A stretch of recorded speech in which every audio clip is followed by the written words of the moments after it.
চলতি মার্চ মাসের ২৩ দিনে বরিশাল ঢাকা মহাসড়কে অন্তত ১৭টি দুর্ঘটনা হয়। নিহত হয়েছেন ৭ জন, আহত অন্তত অর্ধশত।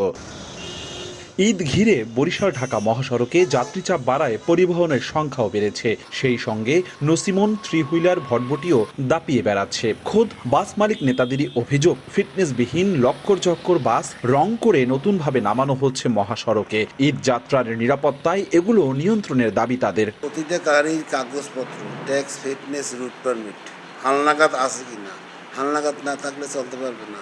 অতিরিক্ত ভাড়ায় কেউ টিকিট দিতে পারবে না, কোনো টিকিট ব্লকে বিক্রি করতে পারবে না।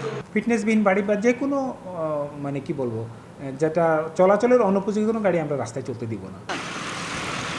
ঢাকা কুয়াকাটা মহাসড়কের বরগুনার আমতলীর ২৬ কিলোমিটার অংশে গত ২ বছরে সড়ক দুর্ঘটনায় প্রাণ হারান ২৫ জনের বেশি। পদ্মা সেতু চালুর পর এ সড়কে যান চলাচল বাড়লেও বাড়েনি প্রশস্ততা। পুলিশ ও চালকরা বলেন, এই মহাসড়কে দুর্ঘটনার অন্যতম কারণ থ্রি হুইলার।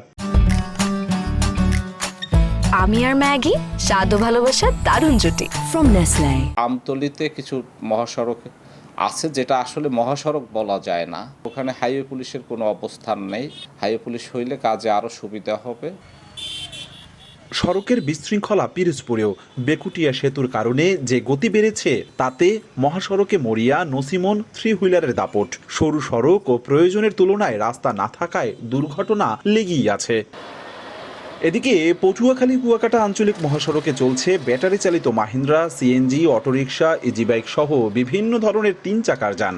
আইন ও নিয়মকানুনের তোয়াক্কা না করে দূরপাল্লার পরিবহনের সঙ্গে পাল্লা দিয়ে মহাসড়ক দাপিয়ে বেড়াচ্ছে এসব যান। পর্যটন নগরী কুয়াকাটার সঙ্গে যোগাযোগের এই পথে যেন ঝুঁকি কমছেই না। অটো আর মাহিন্দ্রা জেলায় গাড়ি চালান যায় না, এরা ফুটফাট জানতে পারে ভরে দেয়, এদের দুর্ঘটনা ঘটে বেশি। লাইসেন্স মেসেন্স কিছুই না, তো কিছুই বোঝে না। ডাইনে বামে কোন সময় ঢুকাই দেয় ঠিক ঠিকানা নাই। ওরা আসলে আনানি ড্রাইভার যারা অটো চালায়, আমরা আইনগত ব্যবস্থা নিচ্ছি, পাশাপাশি অ্যাওয়ারনেস প্রোগ্রামও আমার অব্যাহত আছে। পদ্মা সেতু চালুর পর ঢাকা থেকে বরিশালে ৩.৫ থেকে ৪ ঘন্টা আর বরিশাল থেকে কুয়াকাটা ২.৫ থেকে ৩ ঘন্টা সময় লাগে। ঈদে ২ সহস্রাধিক বাসে ৫০ লাখেরও বেশি যাত্রী চলাচল করবে বলছেন পরিবহন সংশ্লিষ্টরা। অপূর্ব অপু, সময় সংবাদ, বরিশাল।